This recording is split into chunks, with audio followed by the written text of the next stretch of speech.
ইসলামী শিক্ষা নো। রামায়ণ মহাভারত শিখুক, শিক্ষার মাধ্যমে আমাদের কোনো আপত্তি নাই। এখন ওই বইয়ের ভিতরে ছাত্রদের মাথায় টুপি লাগাই দিয়েছি তো। শিক্ষামন্ত্রী মহোদয় ঢাকা বিশ্ববিদ্যালয়ের একজন প্রবীণ শিক্ষক, নতুন যখন কারিকুলাম তৈরি হয় আমি স্যারকে বলেছি, স্যার আগের সিলেবাস দিয়ে চলবে না এবং মূল্যবোধ যাতে শিক্ষা ব্যবস্থায় রক্ষিত হয়। তিনি আমার হেসে বললেন যে এগুলো থাকবে না। এখন ওই বইয়ের ভিতরে ছাত্রদের মাথায় টুপি লাগাই দিয়েছি তো, কথাও বললেন। তা আমি বলছি এলজিবিটি, বললে এগুলো থাকবে না। তো মোটামুটি সবগুলো তো আর খুব তাড়াতাড়ি সম্ভব হবে না, বই এখন ছাপতে চলে গেছে। 2012 সালকে সামনে রেখে শিক্ষা বিন্যাস করা হয়েছে। তারপরেও হতে পারে কিছু ত্রুটি বিচ্যুতি থাকতে পারে। এটা আমরা আবার বসে 2000 পরবর্তী সময়ের যে শিক্ষা কার্যক্রম, যে পাঠ্যপুস্তক বাজারে আসবে, এটাকে একবারে নির্মূল করার প্রয়াস আমরা চালাবো।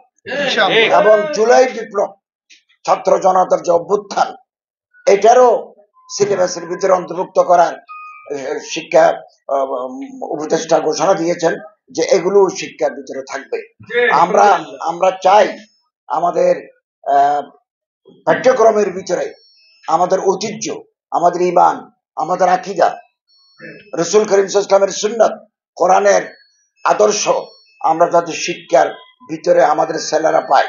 এই ব্যবস্থা না থাকলে একটা শিক্ষা ব্যবস্থা অসম্পূর্ণ থেকে যায়।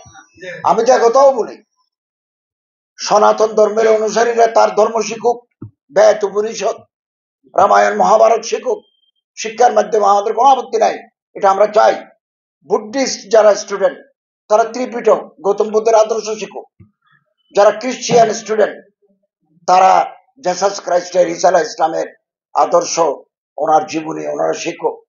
মুসলমানদেরকেও তার ধর্ম, তার রসুল, আকীদা, আখিরাত এগুলো সম্পর্কে শেখার অধিকার থাকতে হবে। আমাদের যে বিগত সরকারগুলো গেছে, আমরা বারবার দেখেছি ইসলামী শিক্ষাকে সংকুচিত করার একটা চক্রান্ত চলেছে। আমি নিজে সারা জীবন আমি শিক্ষক, কখনো আলিয়ায়, কখনো কওমি, কখনো অনার্স কলেজে, কখনো বিশ্ববিদ্যালয়। I have spent my whole life in education. জাতীয় বিশ্ববিদ্যালয় থেকে আমরা অতিথি দেখেছি, ইকোনমিক্স ওকে, ফিলোসফি ওকে, জিওলজি ওকে, সোশ্যাল সায়েন্স ওকে, ইসলামী শিক্ষা নো। এগুলো আগামী দিনে চলতে পারবে না ইনশাআল্লাহ। এদেশের বৃহত্তর জনগোষ্ঠীর দাবি, এটা তো আমার সাংবিধানিক অধিকার। আমি আমার ধর্ম, আমি আমার ইসলাম শিক্ষা, ইসলামিক এডুকেশন আমি শিখবো।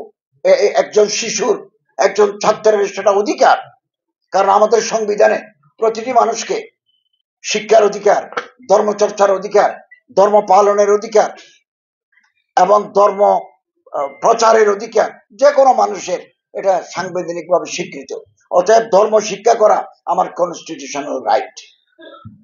কেন বিশ্ববিদ্যালয়টা বাদ দেবে? তারপর বোর্ডে আগে ইসলামের ইতিহাস অথবা ইসলামিক স্টাডিজ অথবা দুইটাই নেওয়ার বিধান ছিল। আস্তে আস্তে সংকুচিত করতে করতে এমন ভাবে করছে, আপনি ইসলামের ইতিহাস, ইসলামিক স্টাডিজ, আরবিক না নিয়ে অন্য সাবজেক্ট নিয়ে ইন্টারপাস করে ফেলতে পারবেন। এবং স্বতন্ত্র একটা দিয়ে মাদ্রাসাগুলো এই চক্রান্তের শিকার। আমি আপনাদের খেদমতে আরজ করব, within shortest possible time you must go to secretariat এবং একটা রিপ্রেজেন্টেশন দেন। আপনাদের দাবি দেওয়া লিখে এগুলো আছে, সব কাগজে এখানেও আছে, শিক্ষামন্ত্রীর কাছে দেন। আমিও স্যারকে বলবো, আমরা তো গত বুধবারেই মন্ত্রী পরিষদের বৈঠক করেছি, আগামী বৃহস্পতিবার আবারও করবো। স্যারকে আমি আবারও বলবো, প্রয়োজন আমি ডিউ লেটার দেবো। তো বাইরে ভিতরে রিপ্রেজেন্টেশন, মাঠে ময়দানে একসাথে কাজ হলে দাবি আদায় না হয়ে পারে না। আমি আপনাদের দিলের দরদের সাথে, আপনাদের উদ্দেশ্যের সাথে আমি 100% একমত। এই জন্য এই আমার আর্টিকেল এগুলো আপনাদের প্রতিনিধিত্ব করেছি। আমি মাহবুব সাহেবকে এবং শিক্ষক ফোরামের নেতৃবৃন্দের সাথে ঘন্টার পর ঘন্টা, ডক্টর শহীদুল হক উনি বিশ্ববিদ্যালয়ের প্রফেসর চট্টগ্রাম, ওনার সাথে যোগাযোগ করে ওনার কোটেশন আমি এখানে নিয়েছি।